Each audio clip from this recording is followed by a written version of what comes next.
အလေဂစ်ဥရောပမှာ Hans လို့ခေါ်တဲ့လူမျိုးစုတွေကအနောက်ဘက်ကိုအလုံးအင်းနဲ့ကျူးကျော်လာခဲ့ကြပါတယ်စစ်မီးတွေနဲ့အတူဖျက်ဆီးမှုတွေကနေရာနှက်မှာထစ်ပေါ်နေတာပါ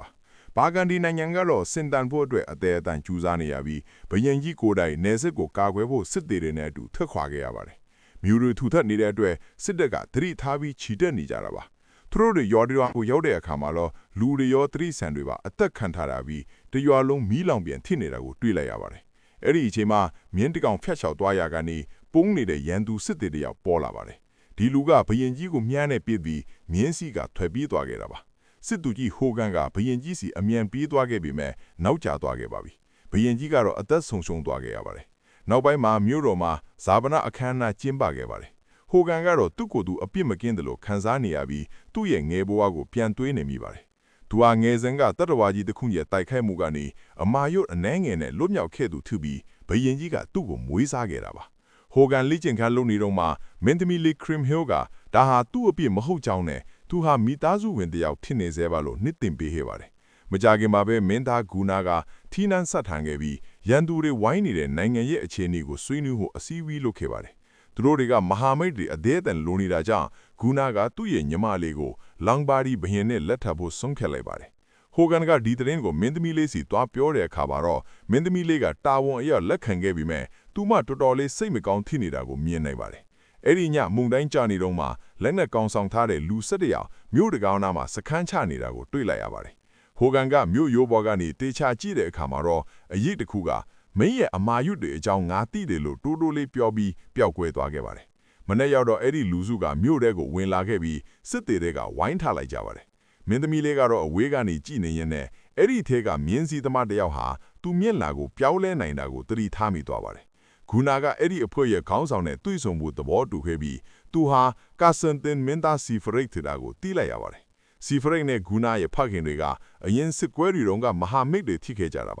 ါဒါပေမဲ့အားလုံးအံ့ဩသွားရတာကစီဖရိတ်ကဂူနာကိုစိန်ခိုလိုက်တာပါပဲစောင့်ကြည့်နေတဲ့စစ်သေးတွေကဂူနာကိုကာကွယ်ဖို့ဝိုင်းလိုက်တဲ့အခါမှာတော့စီဖရိတ်ကရဲတဲ့အဖြစ်ပဲနေဖို့သဘောတူလိုက်ပါတယ်မင်းသမီးလေးကဟိုကန်ကိုသူမမြင်ခဲ့တာတွေပြောပြပြီးဒီလူဟာလူတွေရဲ့အိမ်မက်ထဲမှာချောင်းလန့်တက်တဲ့ရှေးအောင်နတ်ဆိုးတစ်ခုဖြစ်နိုင်မလားဆိုပြီးစူးရင်နေပါတယ်သူမကတော့အဲ့ဒီအဖွဲကိုအဝေးကိုနှင်ထုတ်တဲ့နယ်လူထင်းနေပါတယ်အဲ့ဒီညမှာဟိုကန်ကရဲတဲ့တွေကိုစောင့်ကြည့်နေတော့ဝိယုံချုံထားတဲ့လူတယောက်အပြင်ထွက်သွားတာကိုတွေ့လိုက်ရပြီးနောက်ကလိုက်သွားခဲ့ပါတယ်သူကအဲ့ဒီလူကိုလမ်းကြားတစ်ခုထဲမှာဖမ်းမိဖို့ကြိုးစားပေမဲ့ပခုံးကိုကင်လိုက်တဲ့အခါမှာတော့အဲ့ဒီလူကအိတ်တွေအဖြစ်ပြိုကျသွားခဲ့ပါတယ်။တစ်ဖက်မှာလည်းစီဖရိတ်ကအရက်တွေအလွန်အကျွံတောက်ပြီးလမ်းပေါ်မှာအန်နေတာပါ။ဟိုကန်ကသူ့စီသွားပြီးနိုင်ငံကထွက်သွားဖို့တတိပေးခဲ့ပါတယ်။အဲ့ဒီနောက်ဟိုကန်အိတ်ရောက်သွားခဲ့တဲ့အခါမှာတော့အိတ်မဲ့ဆိုးတွေဆက်တိုက်မက်နေပါတယ်။သူဟာတွေ့ရရှိနေတဲ့ထူးဆန်းတဲ့ရဲတွေကိုတွေ့ပြီးသူမကြောက်ဘူးလို့ပြောပါတယ်။အဲ့ဒီခါမှာဒီတတဝါကြီးကဟိုကန်ရဲ့အမာရွတ်တဲ့အကြောင်းသိတယ်လို့ပြောတဲ့အတွက်ဟိုကန်ရဲ့မိဘတွေငကားတိုက်ခိုက်မှုကြောင့်ဆုံးရှုံးခဲ့တဲ့ငယ်ဘဝအမတ်ရန်တွေပေါ်လာခဲ့ပါတယ်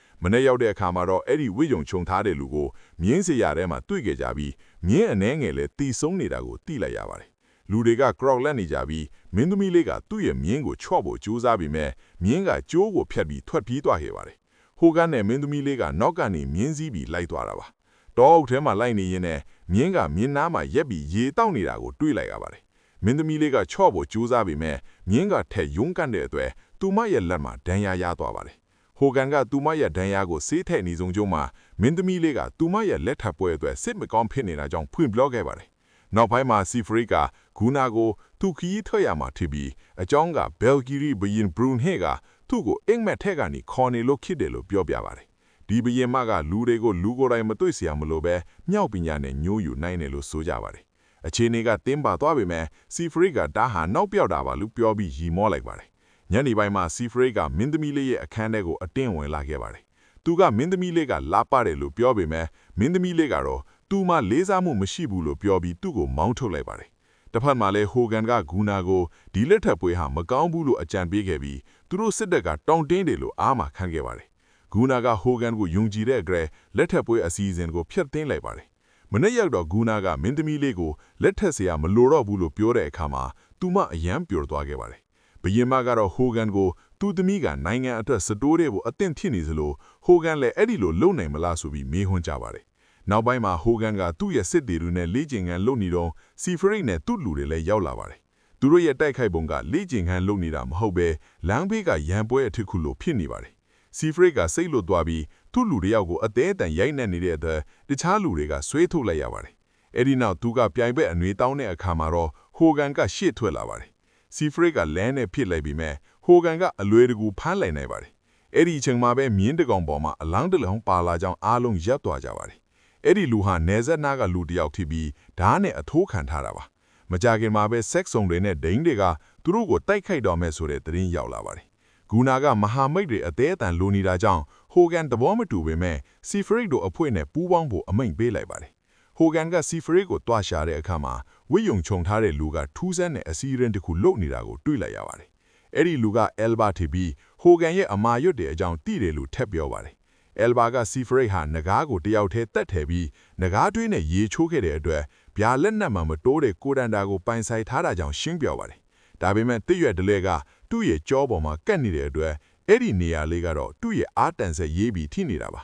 အယ်လ်ဘာကဟိုဂန်ကိုစီဖရိတ်ကိုရေတောက်ထဲမှာထားတဲ့အတွက်အပြစ်တင်လိုက်ပါတယ်ဖျားเจ้าထဲမှာဂူနာကဆုတောင်းနေစဉ်စီဖရိတ်ရောက်လာပြီးသူကူညီတိုက်ခိုက်ပေးမယ်လို့ကတိပေးခဲ့ပါတယ်နောက်ပိုင်းမှာဟိုဂန်ကစစ်ထရခါနီမှာမင်းသမီးလေးကိုတွားနှုတ်ဆက်ခဲ့ပါတယ်သူတို့နေအောင်ကြားမှာတန်ရိုးစင်လေးရှိနေပြီမဲ့ဟိုဂန်ကတော့နိုင်ငံကိုကာကွယ်ဖို့ပဲရှေ့ထားခဲ့ပါတယ်စစ်ပွဲတွေမှာစီဖရိတ်ကတယောက်ထဲရန်သူတွေကိုတွားတိုက်ပြီးဆက်ဆုံပွေးရဲ့ခေါင်းကိုဖျက်လာခဲ့ပါတယ်စစ်သည်တွေကစီဖရိတ်ကိုအားကိုးပြီးတိုက်ပွဲဝင်ခဲ့ကြပါတယ်ဟိုဂန်ကတော့တိုက်ပွဲမှာသူ့ရဲ့မျက်လုံးတစ်လုံးကိုဆုံးရှုံးခဲ့ရပါတယ်သူတို့မြို့လော်ကိုပြန်ရောက်တဲ့အခါမှာတော့လူတွေကစီဖရိတ်ကိုတရေကောင်အဖြစ်ကြိုးဆိုခဲ့ကြပါတယ်ဟိုဂန်30မိနစ်နေဆုံးကြုံမှာမင်းသမီးလေးကပြုစုပေးခဲ့ပါတယ်နောက်ပိုင်းမှာအယ်လ်ဘာကဟိုဂန်ရဲ့ဒဏ်ရာကိုကုညီဆုံးကြုံမှာဟိုဂန်ရဲ့ငယ်ဘဝဇလန်ဟာအလင်းအရာဖြစ်တဲ့ကြောင်းပြောပြပါတယ်ဟိုဂန်ရဲ့မိဘတွေကိုငကားတက်ခဲ့တာကဂူနာရဲ့ဖခင်ဖြစ်ပြီးငကားကတော့ဟိုဂန်ကိုကဲထည့်တာပါဟိုဂန်နိုးလာတဲ့အခါမှာတော့စီဖရိတ်နဲ့မင်းသမီးလေးတို့ရင်းနှီးနေတာကိုကြည့်ပြီးစိတ်မကောင်းဖြစ်နေရပါတယ်